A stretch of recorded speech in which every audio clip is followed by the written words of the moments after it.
coming to you live from Israel with some news about the situation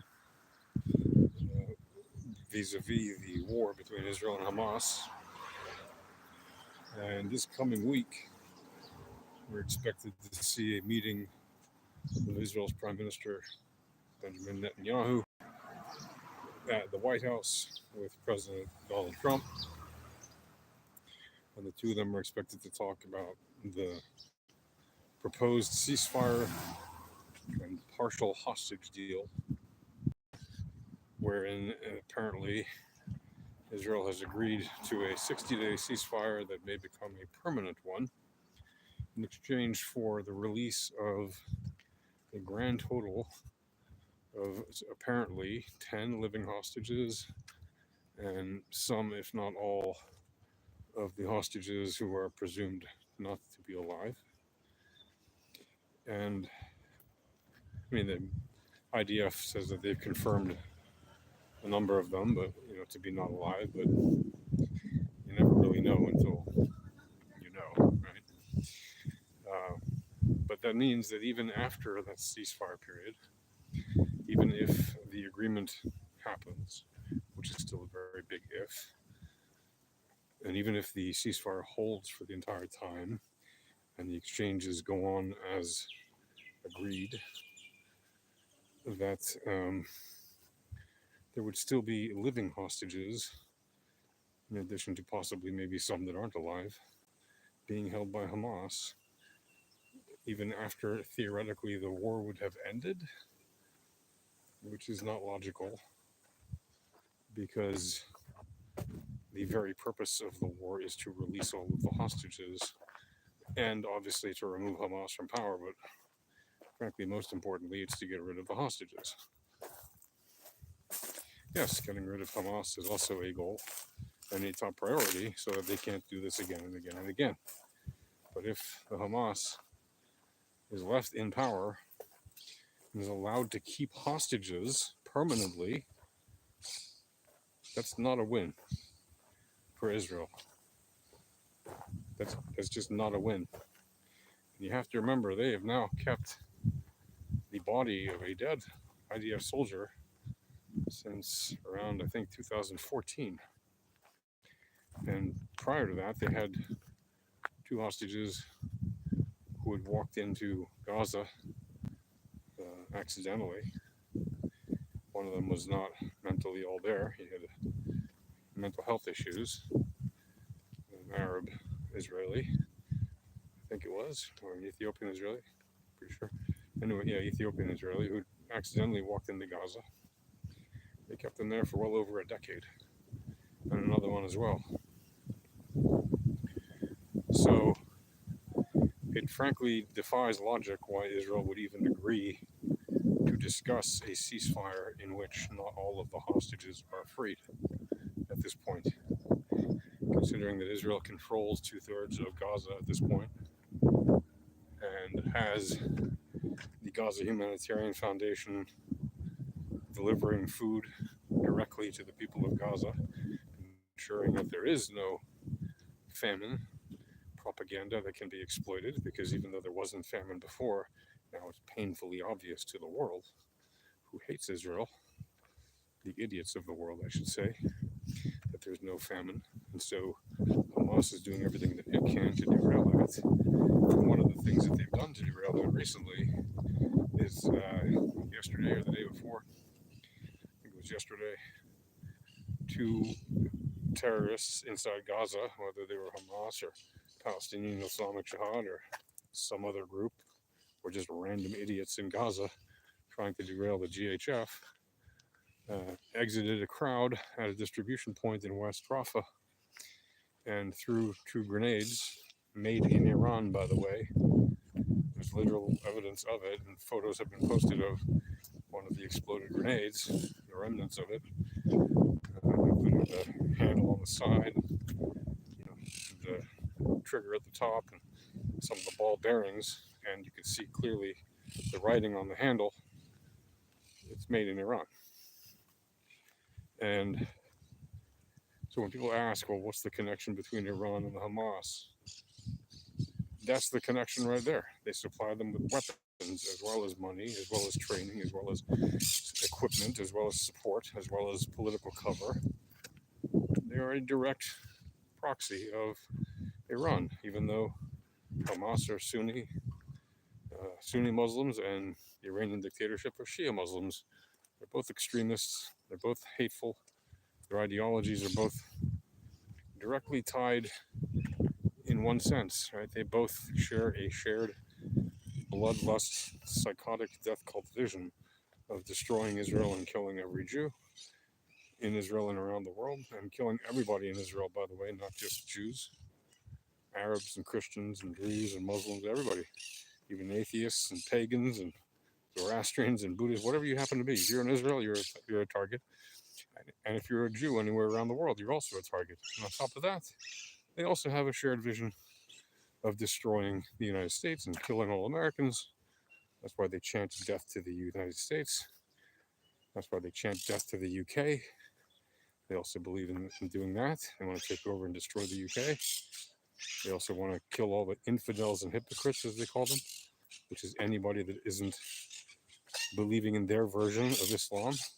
Of course, Hamas has its version of Islam, and the Iranian dictatorship has a different version of Islam, and they are very much not on the same page. But when it comes to their first objective, they do agree, because they're, again, psychotic death cult, ideological extremists. You can say whatever you want about them. That's what they are. And you can pretend like, oh, they're not serious. Those are just words. They just say that at rallies. No, they mean it. How many rallies do you go to in America where they chant death to Iran? How many rallies do you go to in Israel where the masses are chanting every single day, many times a day, death to Iran, death to Hamas even, right? Like large rallies where they say it in their prayers and where the head of state leads them in prayer and in chants, singing that and saying that. Just like the Houthis have it. I mean, it's literally, the Houthi flag is literally just a white field with text on it. And the text says, Allah Akbar, which means God is great.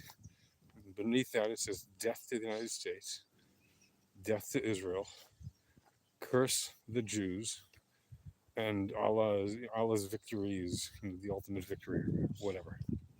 Islam is the ultimate victory, some crazy thing. It's a death cult, okay? And you can brush it off lightly, but you should take them seriously if you're a serious person, because there's nothing to be brushed off lightly, okay? It's not a joke. They don't joke about it.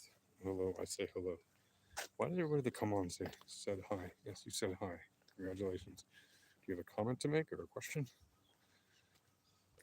So, in addition to this upcoming meeting that's going to be happening this week in DC, there is also a report coming out in the next 2 days.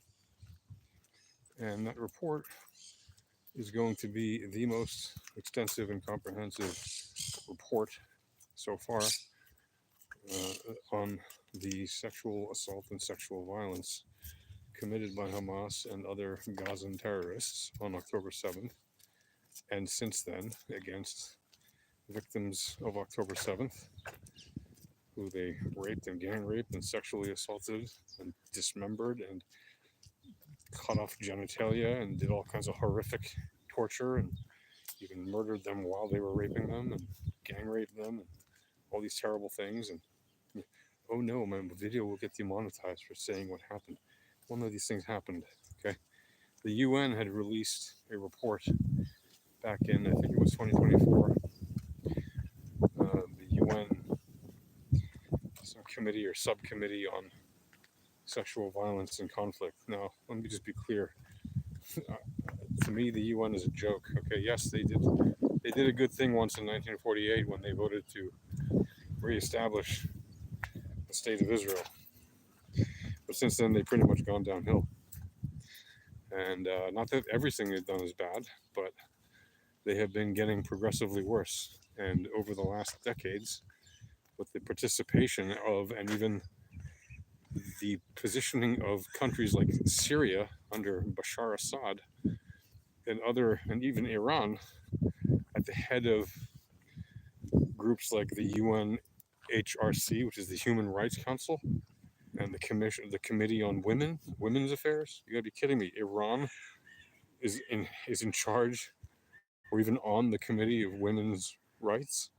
Are you kidding me? The way they mistreat women, it's a disgusting abuse of power for the UN to do something like that, and it just shows you the bias that they have. But the reason I mentioned this report is because of all the sickos who say, "Well, if I didn't see any videos of their rapes, then it didn't happen."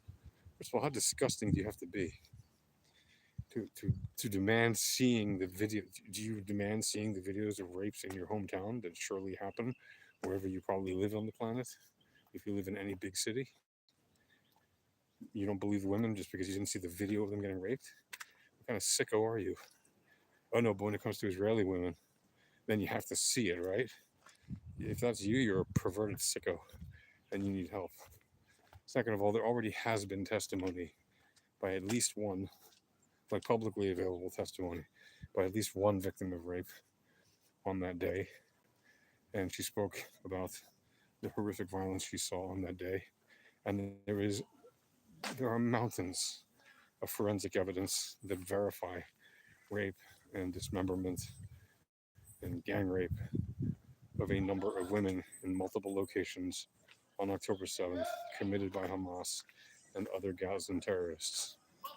In addition to that, we have testimony from multiple hostages who survived and who've been brought home, who testified that they were sexually assaulted while they were hostages, that they were harassed sexually, and that they were brutalized while they were hostages.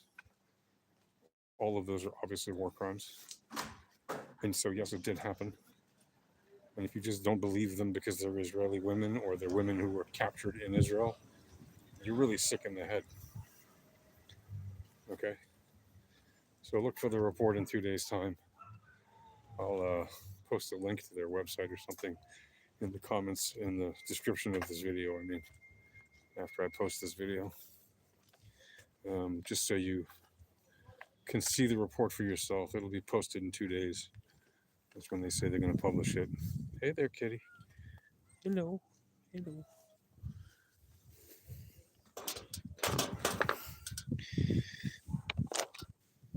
All right. Hey, why don't you come on up? All right. All right.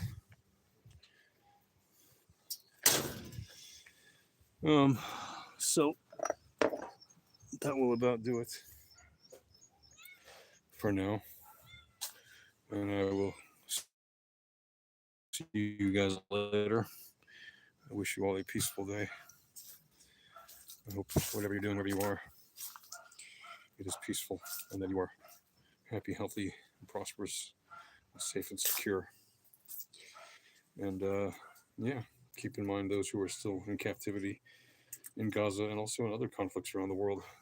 Think about all the Ukrainians, children and adults, but mainly children, who've been taken captive and who remain in Russian captivity for the crime of being what? Born Ukrainian? It's disgusting what they have done in Russia to the Ukrainians. They've literally kidnapped thousands of children and are holding them against their will. And they're brainwashing them and educating them to become Russians and to forget their families in Ukraine, which is just a horrific crime. And I saw some video. Well, I don't want to go too far off the topic on this video, but I saw some video recently. It was yesterday or the day before, which I think I've actually seen before, of military ceremony where they're dressed in uniforms and holding their hands on against like a fist pattern against their heart or whatever, and they're like saying some kind of military chant type stuff, and it's a very organized type of military. The Nazis or whatever. No, it's nothing like the Nazis.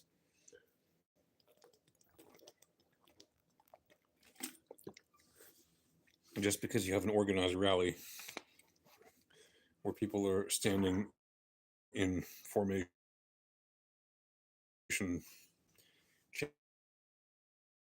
chanting patriotic slogans, perfectly fine, legitimate military programs around the world that do that, standing in formation and saying military chants or whatever. And yes, then there are, of course, some militaries and paramilitaries and terrorist groups that aren't ethical, that aren't moral. They also can stand around in formation and chant military slogans in uniform and full of high school kids, right? It's cities. We have junior military programs, pretty much every NATO country, as well as other countries around the world. So don't believe that just because you see some kids in a uniform that they're necessarily being exploited. Look at what's actually happening. You have to be able to distinguish between good and bad. And I realize there's some people who are just like, no, all military is bad. Yes, I see you, and I see both of you saying hello, hi. If you have questions or comments, by all means, ask or pose your comments. Just because there's people, just because you're anti-war, does not mean that the people who are in the programs, the military programs, are necessarily even pro those programs. They might be ordered there, or they might be there for another reason entirely. They might be there for economic reasons. They might be there for economic opportunity, because they know if they go through junior ROTC, they have a better chance of getting a college degree funded for, by the ROTC, right? There's all kinds of countries where they do similar programs like that. And yes, Ukraine is a country that is in a state of war. And yes, they are fighting a very aggressive, belligerent invader known as Russia. And Russia is very much, by the way, in line with the Iranian dictatorship. Right? They're friends with them. Now, did they come to their aid when Israel was taking out Iranian sites that were posing a threat to Israel? Not really, no. Did China also an Iranian ally? No, they didn't. So why is Russia what is the tie between Russia and Iran? Well, first of all, money, right?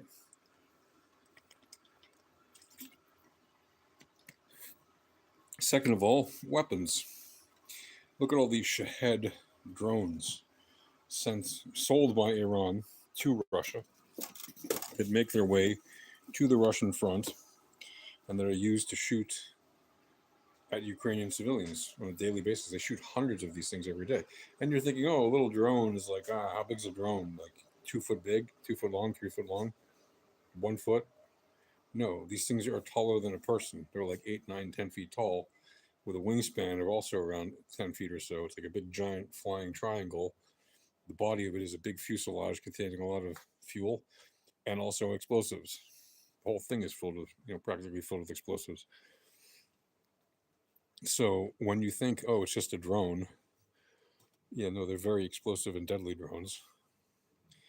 And that is something that the Ukrainian army has to try to fight against every single day in order to make sure that the average Ukrainian is not blown to smithereens. Because guess what? Just like the Hamas, the Russian army targets civilians, which in my book makes the Russian army a bunch of terrorists. Now, they're the maybe second largest, most powerful army in the world, second to the United States. Arguably, China's army is maybe as good as theirs now, especially considering how much stuff the Russians have lost over the last 3 years. But no, really, still the Russians are still considered the second most powerful. Certainly, partly for that. Partly that reason is because of the sheer amount of nuclear weapons that they have. Even though it's very likely that maybe a significant portion of their nuclear weapons are not active and not able to work because it takes a lot of maintenance to keep those things up. And they clearly have not been maintaining them to the levels that they used to when they were the Soviet Union. But still, they have thousands, no doubt, of active working nuclear weapons, of which at least probably hundreds of them could be very quickly activated and put into use if they would ever, God forbid, come to be something like that in the world. Um, so so yeah. Anyway,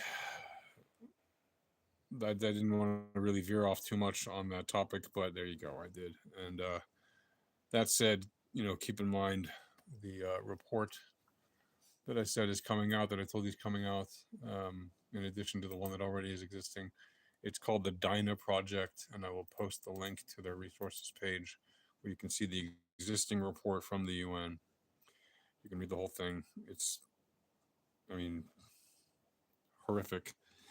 And again, they're going to publish the most comprehensive report of its kind to date in a couple days' time. So that should be on Tuesday, I believe, of this week, the 8th or so of July. And when they do, that should really, hopefully, hopefully that'll put to rest the argument of really the sickos really, you don't believe them. If that's you, um, you are the problem. If that's you, you're like, I don't believe it because I didn't see a video of it. What what other nationality or race or religion or ethnicity would you require to see the sexual assault and or rape of and or mutilation of and or torture of and or murdering of in order to believe that it happened? What other people group on earth would you have the standard for? Do you think every crime is filmed? Not every single crime is filmed, but it just so happens that on October 7th, the members of Hamas and other members who crossed the border did, a lot of them did film themselves, partly for quote unquote bragging rights. They literally bragged about it. Right? There's recordings, phone recordings of terrorists who broke into Israel calling back their families in Gaza. One of them famously or infamously was broadcast around the world, where he had stolen the phone of one of his victims and called his parents to brag that with his own bare hands he had killed 10 Jews and that he was using the phone of some lady who he had murdered. Okay? Again, I know this video will probably never be seen by anyone except those who happen to stumble upon it accidentally, like you in the live stream, because of all the words I've said in the video that are, you're not supposed to say those words on YouTube. Well, YouTube can kiss my butt. I'm saying them anyway because these things happened. I'm not going to deny the truth or pretend that it didn't happen or use flowery words to describe the horrors of the atrocities and war crimes committed by Hamas and other terrorist groups on that fateful day. Right? So look for the report, the Dinah report. It's at thedinahproject.com. It's DINAH. thedinahproject.org.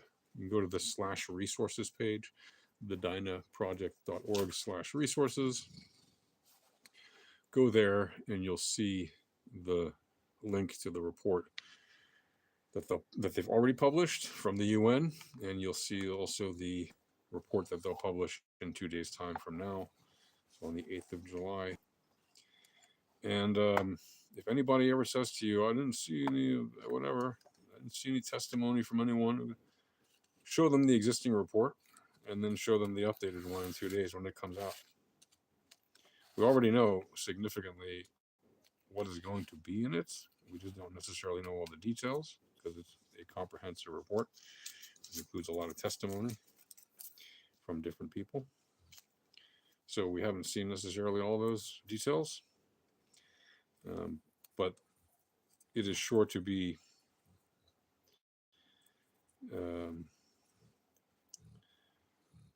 a comprehensive report that gives a lot of insight into what happened that day and why it's not okay and why anybody denying that is, ought to see a doctor.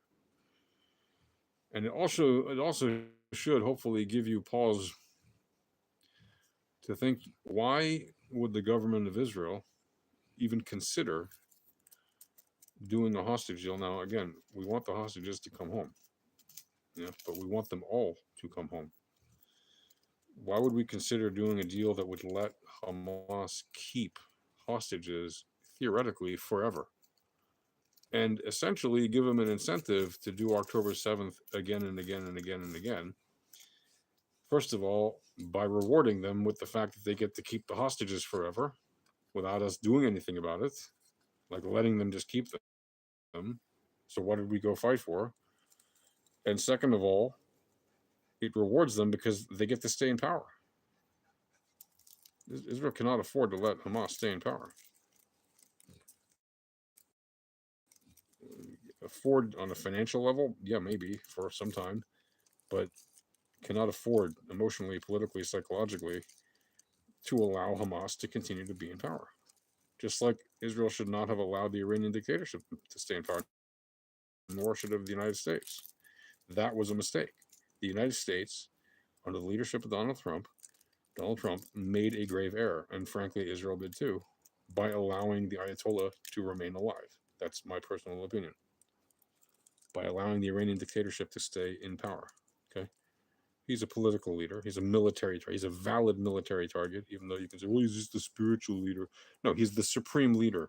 And yes, he gave away technically his military powers during the 12 days of bombing, but that doesn't mean he's not the supreme leader. He's still the supreme leader. He is a valid military target. Why? Because he orders the IRGC to do things. He's been doing it for 35 years, since 1989, right? 36 years. Since the death of Ayatollah Khomeini. Now, Ayatollah Khamenei has been in power for 36 years. So, 100%, yeah, USS Liberty. Oh, yeah, there's always one of you guys out there. USS Liberty, USS Liberty, sure. Go learn about it. How about that? Right? Meanwhile, the United States and Israel have a very strong relationship, and Israel provides the United States with a massive amount of very valuable very valuable intelligence that the United States directly benefits from.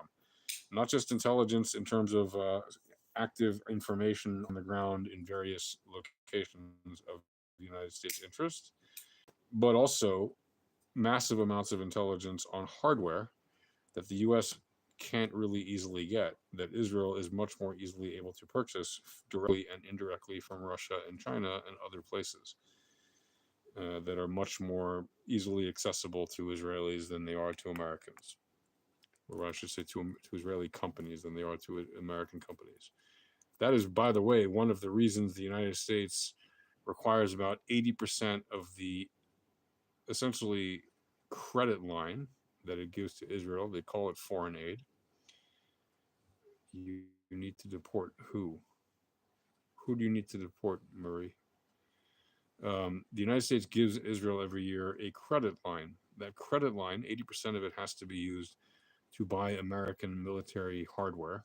So that directly impacts and increases jobs in the United States, right? So the United States basically saying, "Hey, you're gonna pick and choose from a menu of items, and you're from made in America. We're gonna send them to you." And by the way, Israel, after that money is used, Israel buys more weapons from America because Israel uses American weapons systems. So, like the bullets in the magazines of the semi-automatic machine guns and machine guns that they use in the army, they're NATO 5.56, American issued, American made M16s and M4s and all that stuff. They use American bullets and they buy American bullets. They don't just buy the amount that's in the credit line, they buy far more than that. So actually, Israel spends even more money on American arms than what's in the credit line every year.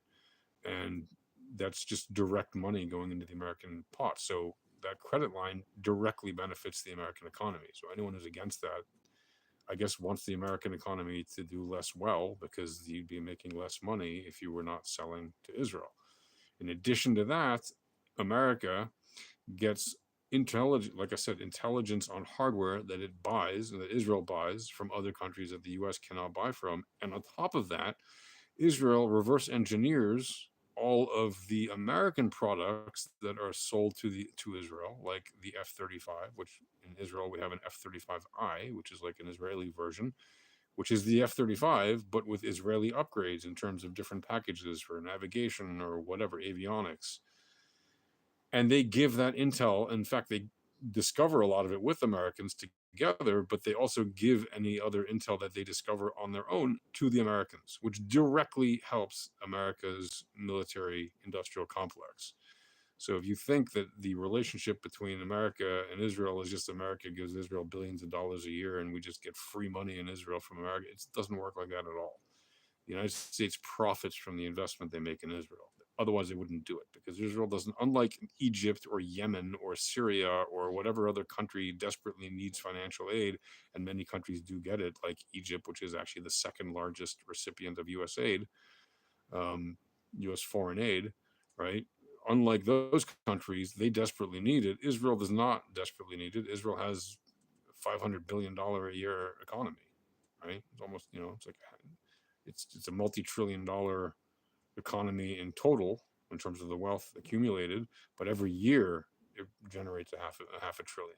So it's a significant economy for a country the size of New Jersey, even smaller than New Jersey, right? But the size of New Jersey, call it that, with about 9.7 million people living in it, right? Of which 7.2 million or 7 million are Israeli Jews, and another 2.5 million are made up of about 2 million Arab Muslims, almost 500,000 Arab Christians, and the rest are, there's like 100,000 Druze, and then there's Circassians, Samaritans, pagans, atheists, Zoroastrians, Buddhists, whatever you want, Shinto, Shaolin or whatever. Sorry if I mispronounced it. You name it. There's even Hare Krishnas here, right? There's skeptics. There's all kinds of people, and there's no shortage of people that live in Israel in terms of the mix and the diversity. It is it is literally a melting pot. Yes, 75% of the population is Jewish, and yes, 2 million of the people here are Arabs. More than 2 million, right? 2.5 million or something, 2.2 million, something like that. I think it's more than that, but it is a very diverse mixture of people that live in Israel. Even though a lot of the ethnicities that are in Israel are relatively small compared to the population size, it is a very diverse population, and the people are from all over the world, not just in terms of where they were either born from or where their parents came from, right? So a lot of people are born here, but their parents might have come from a previous country. Although thousands of years ago, you can usually trace it through their DNA. Thousands of years ago, if they're Jewish, right? In most cases, if they're Jewish and not through some inordinary process, then they probably have their DNA that's traced all the way back to Judea, as is the case with most Jews, right? Is that the case with every Jew? No. Some Jews became Jewish by conversion, right, over the eons, but most Jews did not, right? Most Jews are Jewish, and they're through many generations in their family tree, and you can trace their DNA back to Judea. Anyway, so the point is, wow, I really went off on this one. Right? The arms. I mean, you guys, you mentioned the USS Liberty, Truth, whatever your name is. We need to deport them if they. And then you wrote Truth. If they don't need it, then stop taking it from them. I can tell you. Okay, can't afford Truth. No. Okay, again, it benefits the American economy to invest in Israel. Israel doesn't get free health care. Look, everybody says, "Oh, they get free health care in Israel." That's not true. We pay for our health care in Israel. It's subsidized by the government, but it's not paid for by America. It's an Israeli program. Free education? No, it's not free. We pay for education. It's cheaper than in America. We're a much smaller country, and we have a different way of doing things like that here because we prioritize getting education to people. But you pay for education in Israel. You pay for healthcare. You pay for your food. You pay for everything. And I can tell you that most Israelis, including prime ministers, don't want the foreign aid. The only reason that we take the foreign aid is because it's a political symbol, and it is a political tie right? And it basically says America stands with Israel. But I can tell you, in fact, most prime ministers for many years, until Bibi himself at some point was saying, "Can we please stop taking the financial aid?" And America was insisted on giving it because they know that if they give money to Israel, they get to dictate a little bit of what Israel's doing. And listen, as long as America and Israel have shared values, fine, no problem. But at some point, we don't always have. I mean, I'm an American and I'm Israeli, but at some point we don't. We have divergences in our agreements politically, right? Um, you should see me when I'm having a divergence in agreement. When the American in me is diverging from the Israeli in me is diverging from my other nationality. You should see me. I'm a mess, and my brain is like this, and no, not really. But the point is, Israel does not want or need that foreign aid, and frankly, has on multiple occasions over decades requested that it stop, and the U.S. has insisted to continue sending it as a political symbol, right? Um, so yeah, like America, I can assure you, having that 4 billion or whatever not come to Israel would and stay in America would not help the American economy make you have your food more affordable or your rent more affordable. How do I know? Because America makes a lot more than $4 billion from Israel every year, just based on the fact that Israel buys its weapons from America, in addition to, like I just explained before, the weapons that it already buys from America based on this credit line that America gives Israel. And again, it's just a credit line. It's literally that's it. It's mostly about oil and Zionism. Do you even know what you're saying? Butts? What is Zionism? Butts. Okay. Do you know what Zionism is? Zionism is the right for Jews to have self determination in their ancestral homeland. That's it. Just like any nation that's been around for a long enough time to call their nation an ancestral homeland, or any nation has the right to have self-determined. Any people group has the right to self-determination in their homeland, right? As long as they're not constantly violently starting wars with their neighbors and trying to destroy their neighbors and basing their entire identity in destroying their neighbor, which is, I don't know, the Hezbollah, the Hamas, Syria, or at least until Assad fell. Maybe the new power in Syria will be different. Iran, yeah, and Iran still has a right. Certainly, Iran, the nation, the people of Iran have a right to have a nation of Iran. Why not? They've been there for thousands and thousands of years. But their dictatorship, that's only been there since 1979, does not have some inherent right to just want to destroy Israel because they don't like Jews. And well, if that's their identity, well, then there's consequences if they take actions in that case. Netanyahu is given by yes. So what? People change their name. So what? Psychological effect, whatever.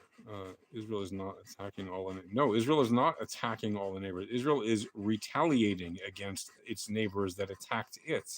Who attacked Israel on October 7th? Hamas and many other people from Gaza and the Palestinian Islamic Jihad. Who attacked Israel on October 8th? Hezbollah. Who attacked Israel some months later? The Houthis. Who attacked Israel some months after that? The Iranians, the Iranian dictatorship specifically. Bro, even your nose curves into a J. Is that like you're making ad hominem attacks against my nose shape? I mean, are you that idiotic? Okay. That's a lighthearted joke. Got it, Justinian Lucy. Well, your name is now forever enshrined in this video. Watch Indiana Jones and Israel isn't even. Oh wow! So you base your maps on a Hollywood movie.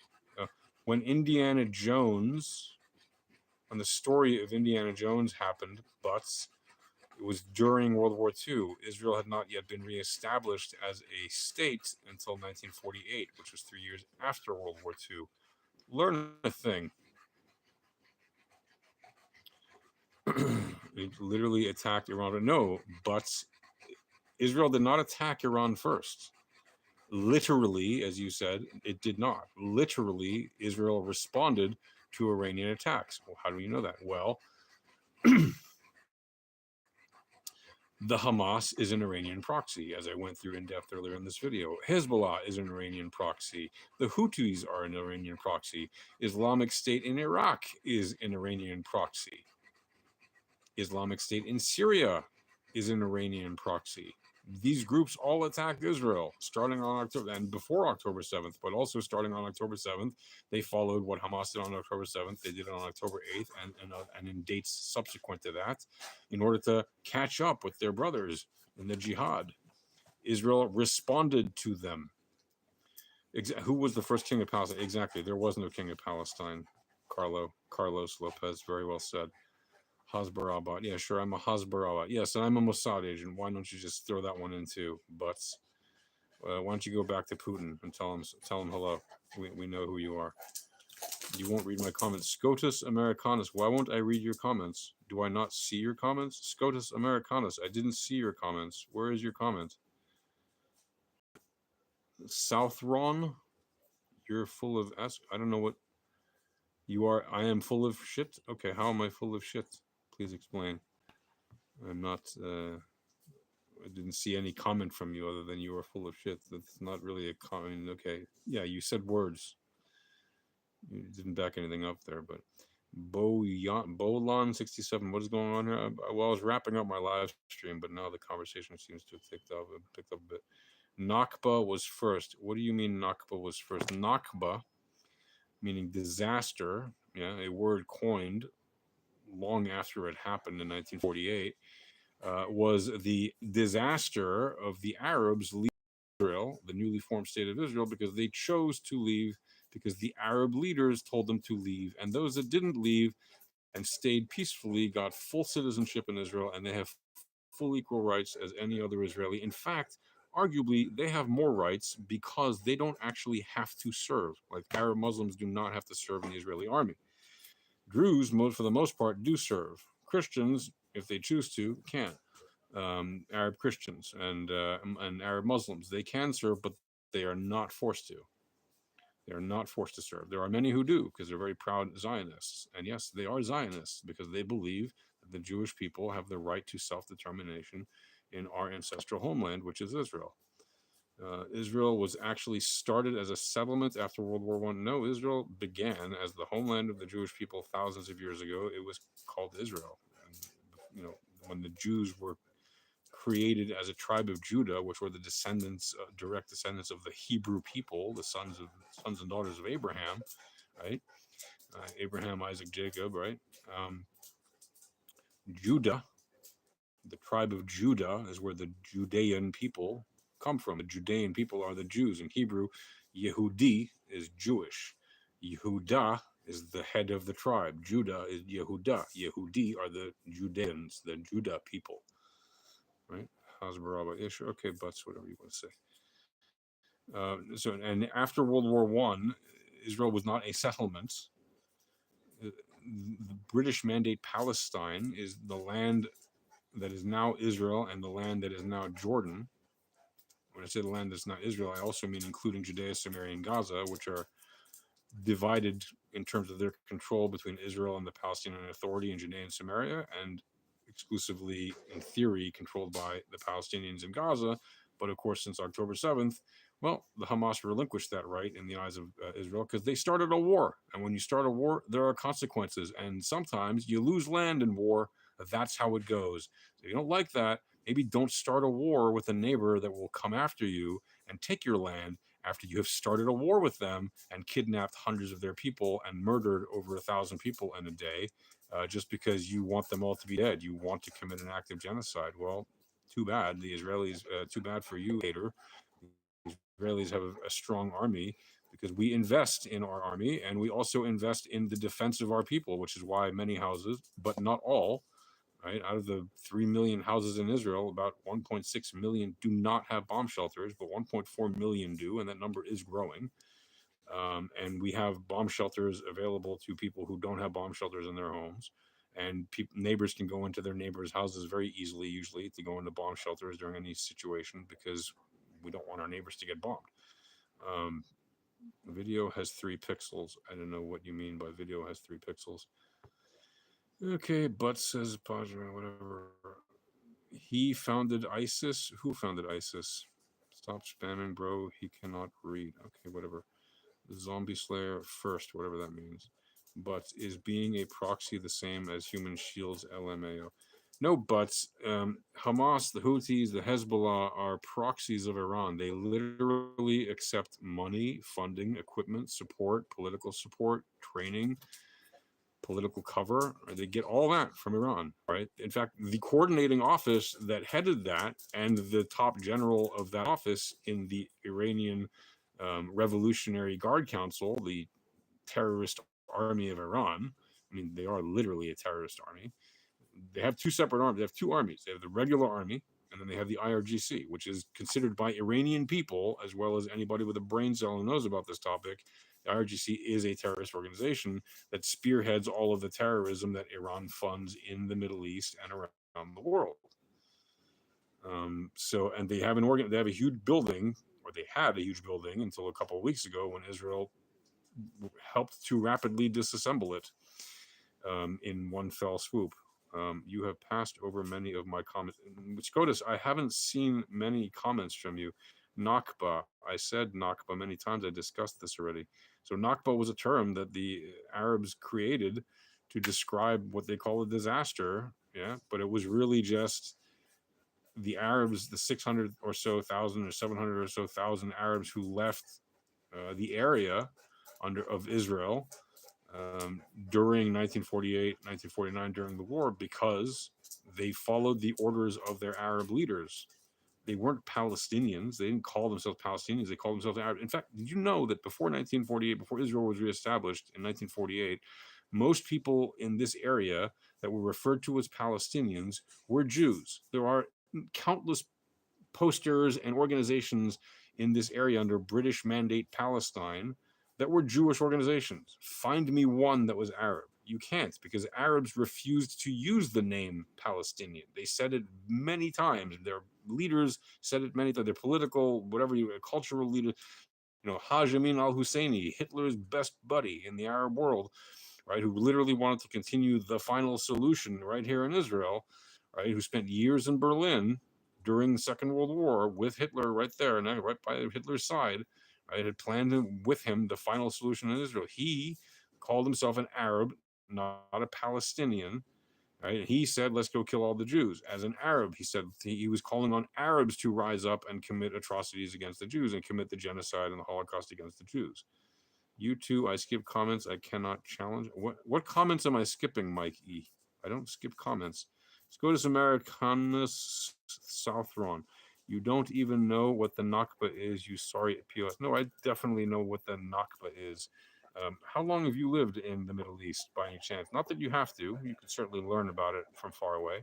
I'm just curious. Have you lived in the Middle East or been to the Middle East ever? Have you been to Israel? Have you been to Judea or Samaria or Gaza? Do you know about it? Have you written academic books on the topic? I have. You can look up books. You can look up the literally the encyclopedia of the Arab-Israel conflict by Professor Bernard Reich, and I'm one of the co-authors of that book.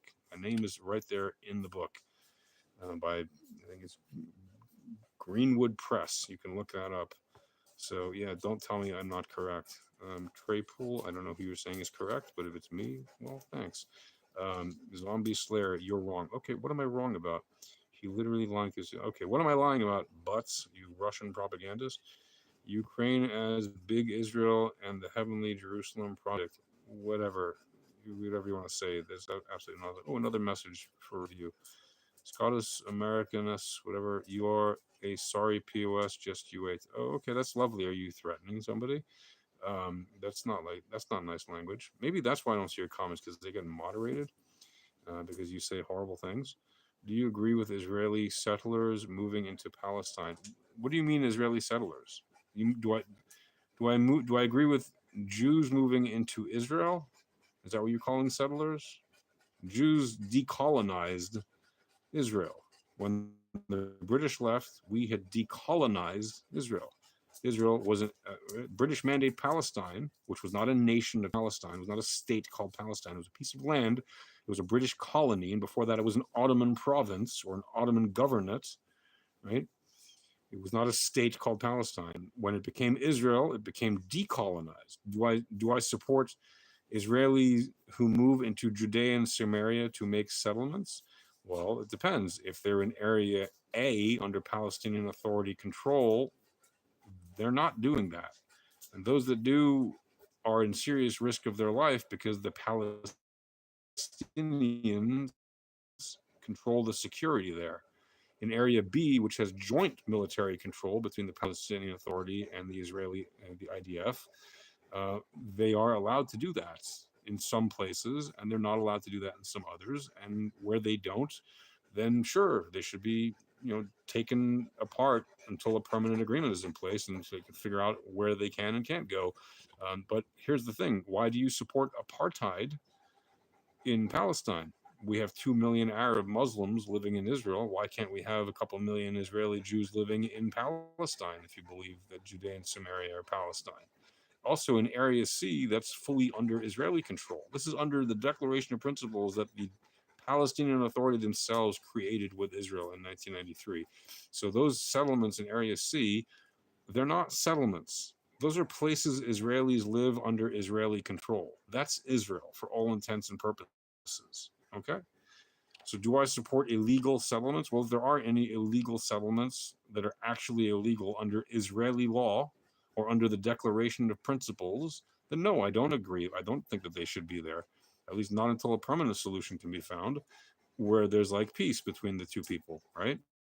And I do believe there can be peace. It just may take some time to get there because of how the Palestinians have been behaving for decades.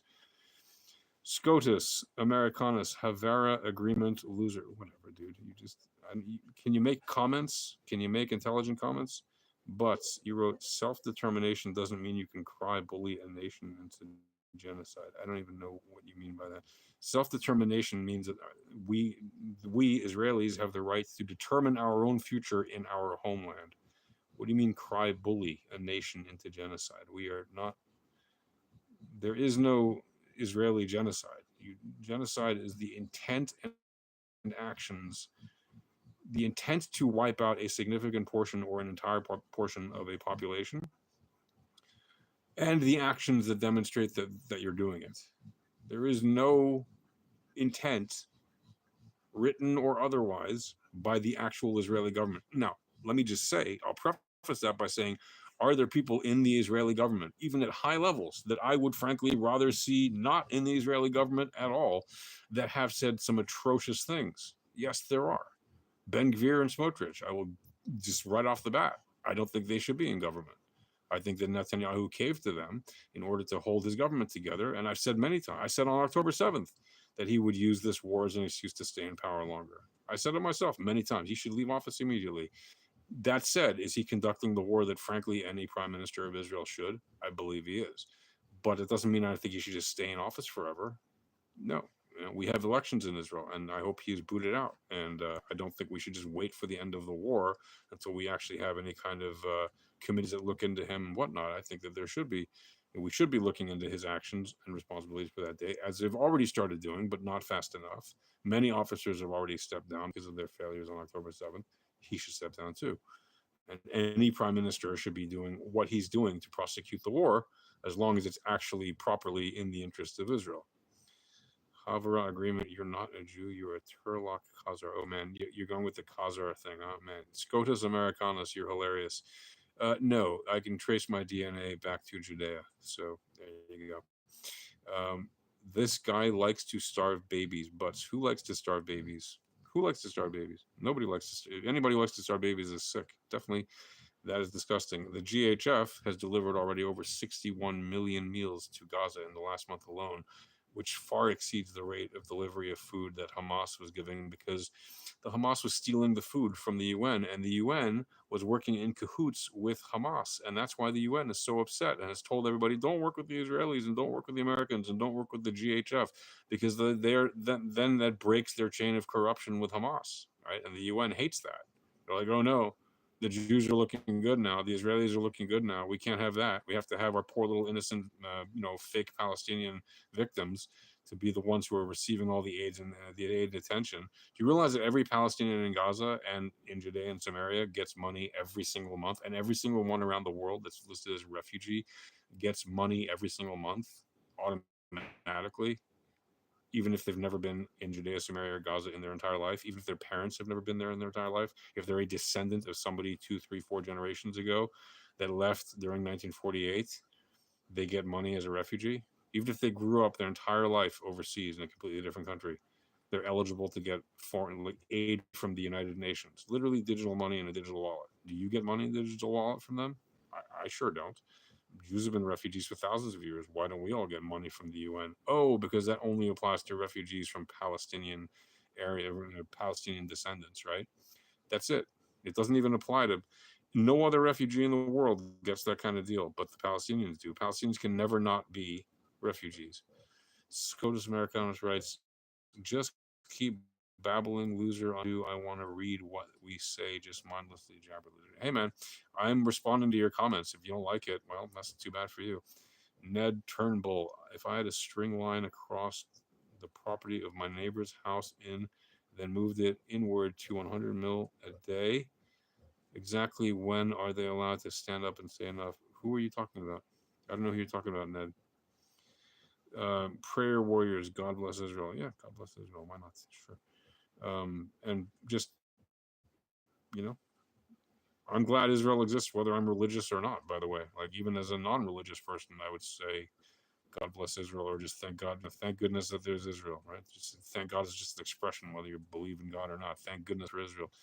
Israel is the last bastion of Western values in the Middle East, right? We are literally the guardians at the gate, holding back the hordes of Islamists who want to come and destroy all of you living comfortably in the West. So while you sit there and you hate Zionists, do you also hate America? Because if you don't, you should be terrified of what is coming for you, because they are coming for you. We've been warning you. What do you think is happening in New York right now? You think it's an accident? It's not an accident. The U.S. gives you that money. No, the U.S. doesn't give Israel money. I already went over this. You can watch my stream. I'm ill-informed. You're hilarious. No, I'm definitely not ill-informed. This guy can't even hear how effectively he is outing himself. You know, whatever one truth you can. Outing myself as what? A person who knows what he's talking about? Yeah, I know what I'm talking about. I've been living this for many, many years, probably far longer than you've been alive. And you've probably been brainwashed by Qatari money that paid for your idiotic education at whatever school you went to. I'm just a propagandist.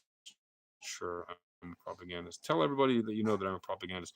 Am I also a white colonizer? Do I look like a white colonizer? Do I? Because, like, I'm also half African.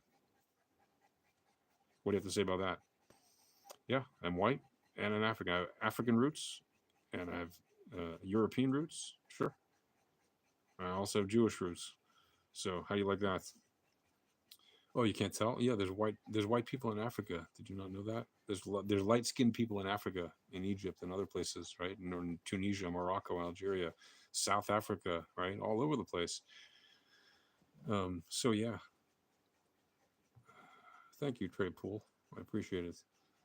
I'm speaking all facts. Islamophobia. No buts, not Islamophobia, bro. I've served with Muslims in the army, and I would lay down my life to protect them just as they would to protect me. So no, I'm not Islamophobic, man. You don't know a damn thing about me or what I am. I am definitely not an Islamophobe, and I think that Islamophobia is an overused word. Just like people say, "Oh, Jews overuse the word genocide." Well, no, actually, we don't. Jews overuse the word anti-Semitism.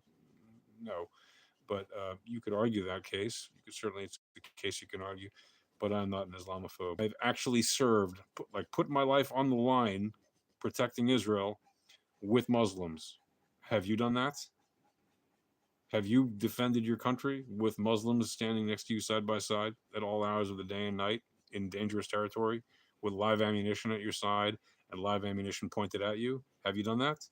Because if you haven't, sorry, man, but your opinion doesn't quite carry the same weight as mine on that topic. The rant 2025 boohoo. Okay.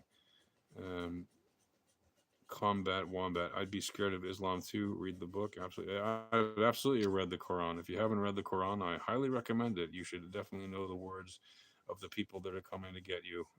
They are coming to get you. And if Israel was not here, they'd be that much closer to you. They'd already have control of the entire Middle East, and they'd be focusing all their attention on Europe, which they already are, and on the United States, which they're starting to do since many years, and it's coming soon. Do you realize the population growth of Muslims in America who hate America?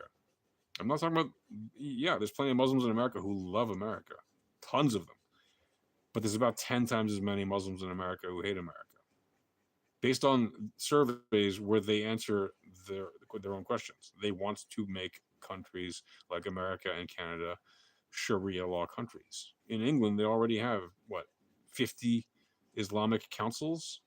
The mayors of so many different big cities are already Muslim, not just Muslims, but Muslims who accept Sharia law and want their local cities, including London, to accept Sharia law. Are you aware of that? Ned Turnbull, how much is enough? I don't know what you mean.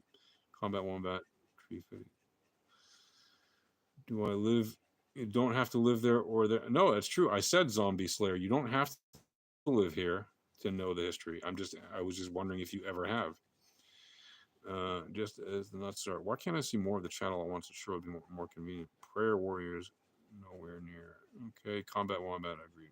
Okay, so a couple of you hate me. Wonderful. I'm glad you have different opinions, by the way, because this is the only way we can bridge the gap. If everybody in here were only people that agreed with me, then I'd be in an echo chamber with, okay, great, I'm happy to have people who support me. I really am. I'm glad to see people support Israel, most importantly, not just me, but my opinions about Israel, which are, I think, reasonable opinions.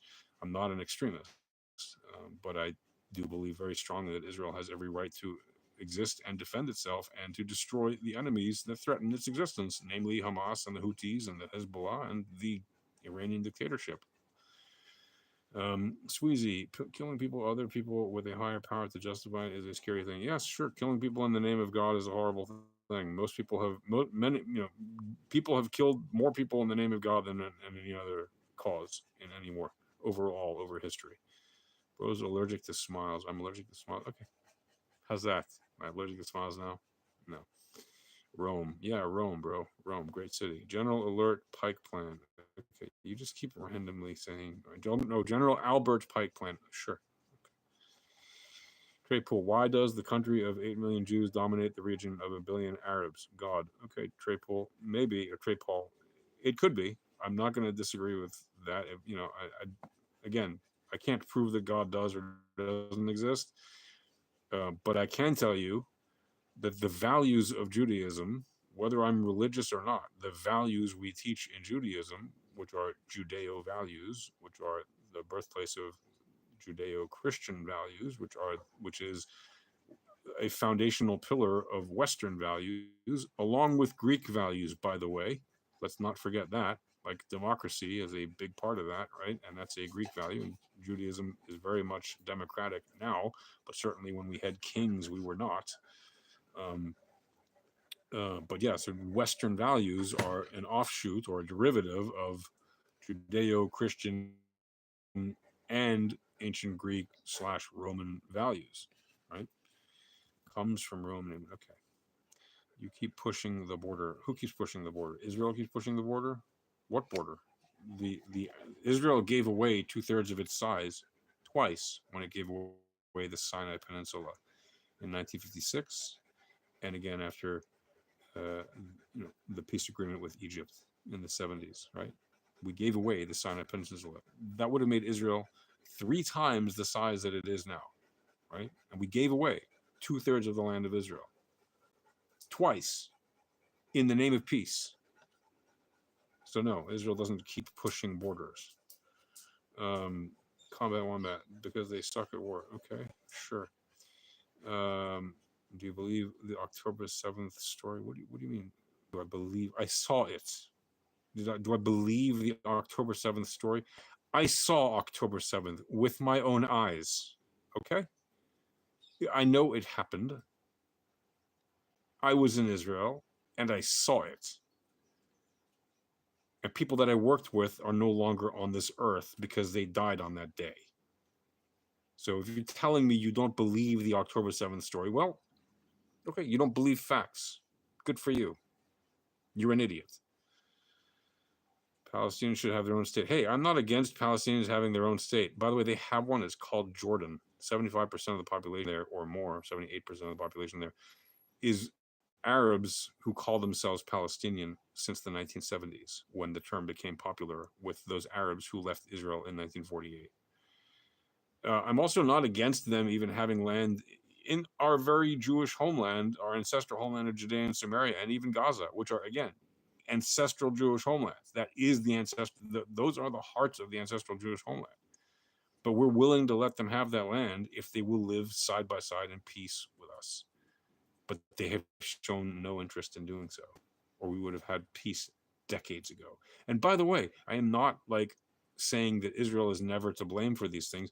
Israel has also failed to make peace in the sense that there's a lot of military interest at the highest level because they have a revolving door in America, in Israel, just like they do in America, where people in government then work in the private sector, or then back in government and back in the private sector. And people in government are allowed to hold shares in military companies. That's not okay with me. I'm not okay with Israeli politicians holding shares in Israeli military companies. It's legal here, but I don't think it should be. But it is. It's the law, whether I like it or not. And so I do blame Israel for a lot of the failures with making peace over the decades. However, it is Palestinian extremism that has absolutely rejected peace offers that Israel has made multiple times.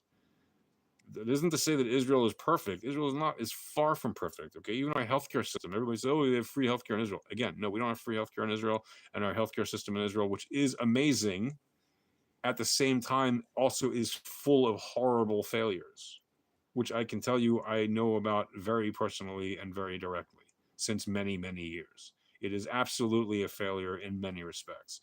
On the other hand, it generally covers most people pretty damn well. But that doesn't mean that it's not full of failure. It can improve a lot, okay? Same thing with the political situation.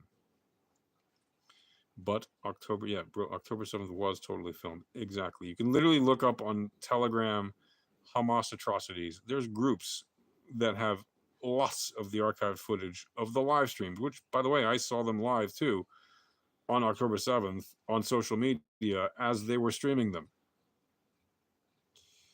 Wow, there's a lot of chat. Wow, I'm never going to get through all this, guys. Wow. Okay, I'm going to have to switch to a different device where I can see all this. They didn't give away their land, so they were forced out of it. No, they were not forced out violently for the most part. Yeah, some people did have to leave because they were forced out. Violently, not so much, but you can say that if you want. Sure. In war, when you refuse to live in peace with the side of the country, with the side or the forces that are against your side, and you refuse to live in peace there, what choice is that side going to have?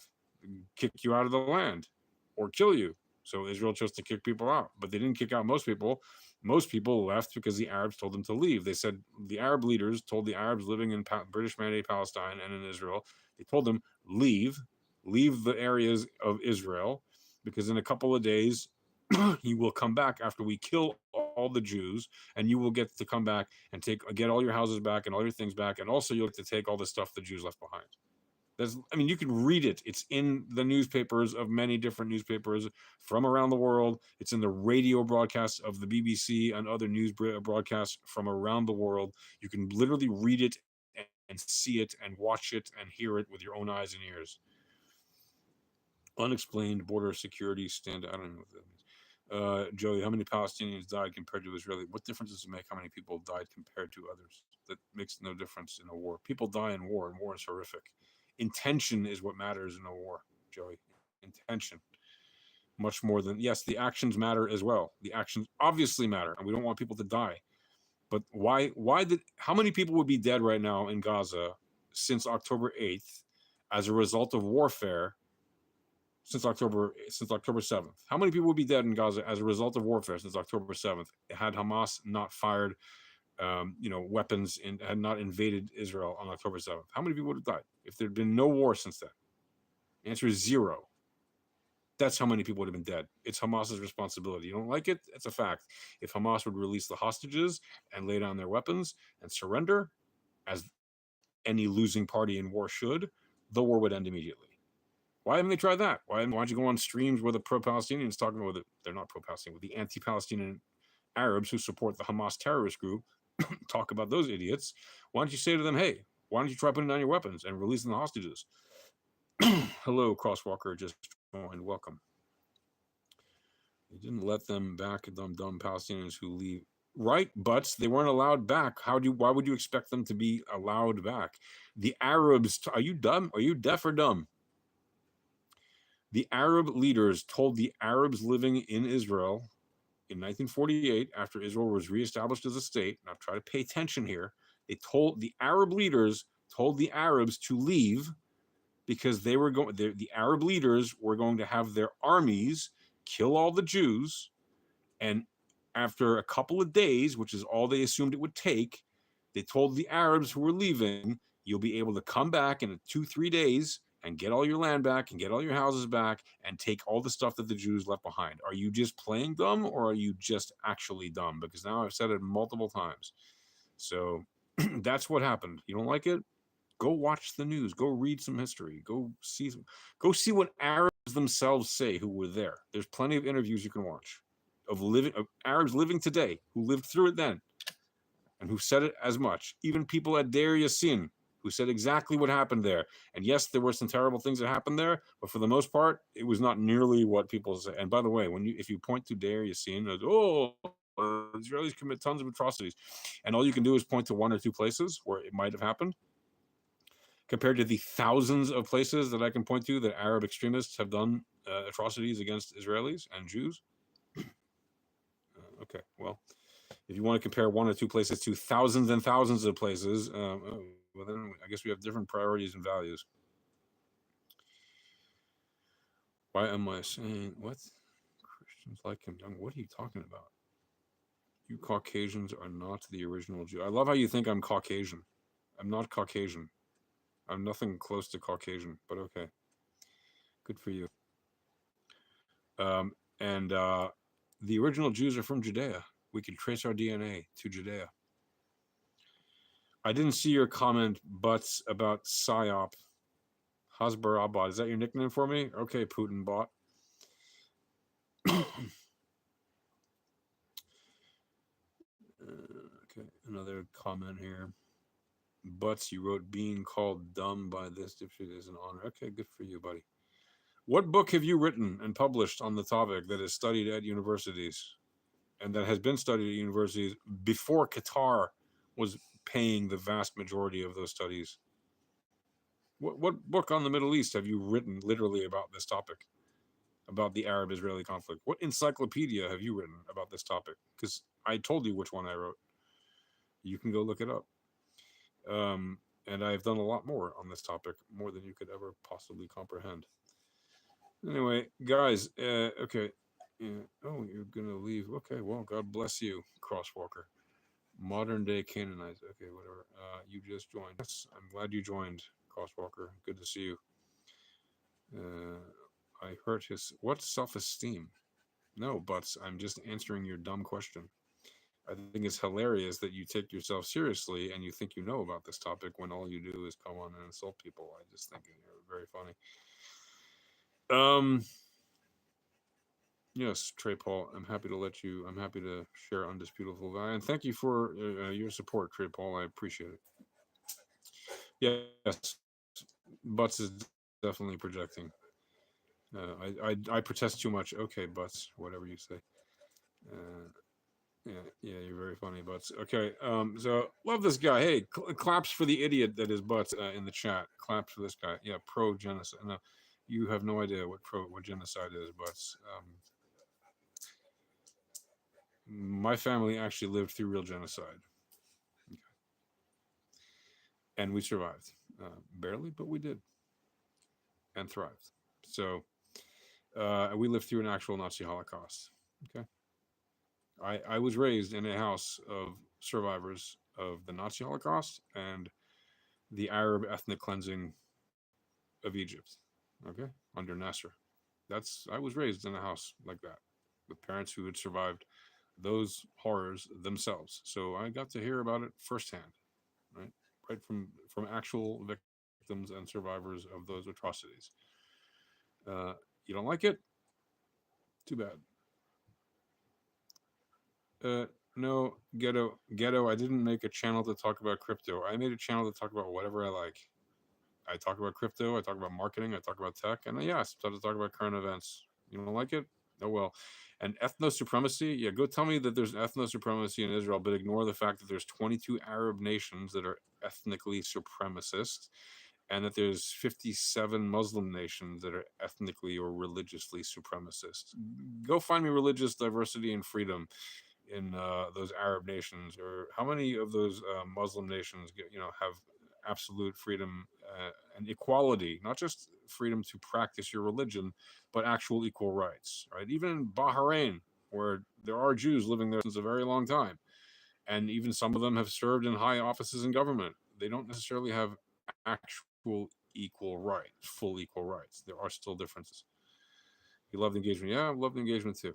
Israel could have stopped October 7th, let it happen. Hey, I have no buts. You know what? On this, you and I can maybe agree a little bit. I have said since October 7th that Bibi knew that something was happening. I've said that, and I said he should step down. I said it on October 7th. But that doesn't mean that they necessarily expected it to be as bad as it was. Nevertheless, I still find Bibi at fault in many ways. But even if I'm wrong about that, okay, and even if I'm right, and even if those who say I'm wrong about it are right about it, or even if they're wrong about it and he didn't know or he did know, or either way, it doesn't justify what the Hamas did on October 7th. And what Israel is doing in retaliation is justified because all we want to do is get our hostages back and have the Hamas put down their weapons so they can and leave power so they can never do this again. That's all we want. And we have every right to demand that. It's called self-defense against a war that was started against us. If you don't like that you start a war and you get your ass kicked during that war, maybe don't start a war. Man is living proof that a brainwashed fool can appear old and wise. Sure, Captain Dookie, and you appear to be a brainwashed fool that can easily be educated badly. Octet 1, problem, reaction, solution. Okay. Do I denounce Netanyahu's regime?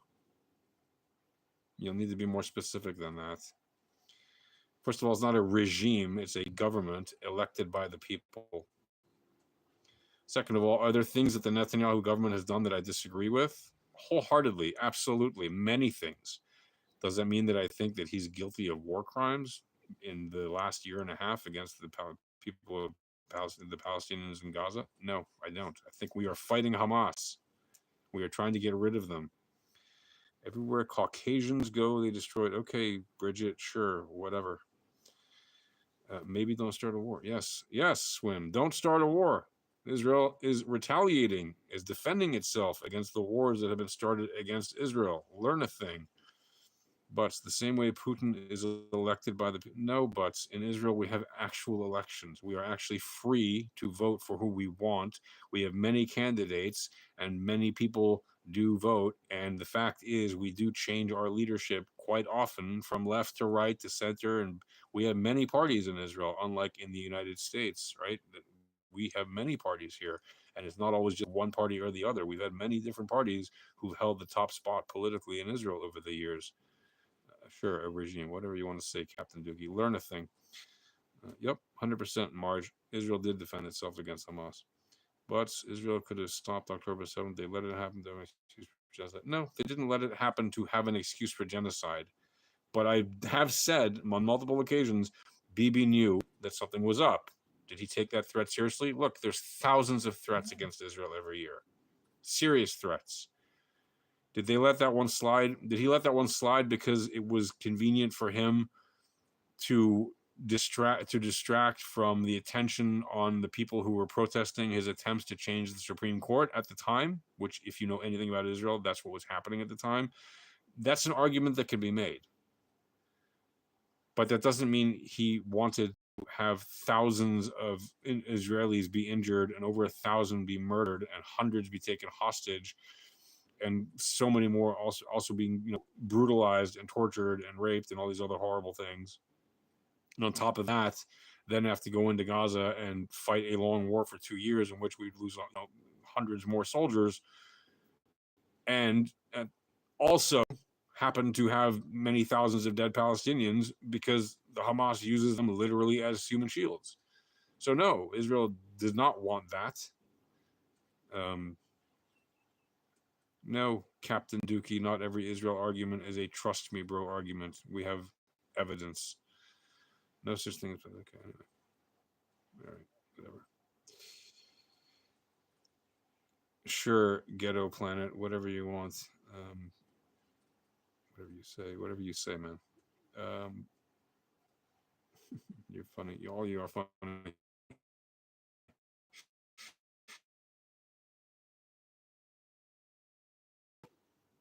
And what in the conversation was I there? Was I where, Captain Dookie? Was I where? I've been many places. Was I here on October 7th? Yeah, I was. Did I see the atrocities with my own eyes live? Yeah, I did. Did I lose people that I know on October 7th? Yeah, I did. Do I know people who were brutalized and had horrible things happen to them? Yeah, I do know people that had those things happen to them. So I'm going to get going. Yes, Yeshua was a Jew. Absolutely. He was a rabbi, not just a Jew. And he was a bit of a rebel. And he had a lot of interesting lessons. Whether he was alive or not, I don't know, but it doesn't matter. What matters is that the story of Jesus teaches many valuable lessons, whether you believe in him or not. Okay, I'm not a Christian, and I don't believe that he was a prophet or the son of God or anything, but it doesn't mean that Jesus himself didn't have a bunch of good lessons. He also had some horrible lessons, like killing gay people, right? Like stoning gay people or whatever, things like that. I'm not okay with. That was also in the Old Testament, right? And it's also in Islam, right? I don't think that's okay. Yeah. Anyway, no, I don't hate Jesus. I literally just said Jesus had a bunch of good, valuable lessons. Who hates Christ? Who hates Christ? Ghetto Planet. Now you sound like the old Vatican that blames the Jews for the death of Christ. You realize even the Catholic Church, right, said no. Okay, we don't blame the Jews for the death of Christ. The Romans killed Christ. Okay, yeah. But anyway, yeah, I love my Christian brothers and sisters, man. I absolutely do. I'm not a Christian, but it doesn't mean I don't love Christians who are at peace with the Jewish people and with Israel. Absolutely, I do. Let's see if I'm going to read. Yeah, but I'm not going to read that comment. Okay, why not? He called me a dipshit. Yay! Butts said a word. He can spell. Guy's a complete idiot. I used an AI to write my book. You're hilarious. No, we didn't have AI to write our books back then. Go look it up. You'll see in the 1990s. Anyway, I bid you all a wonderful day. Peace on earth. Goodwill towards mankind. Shalom.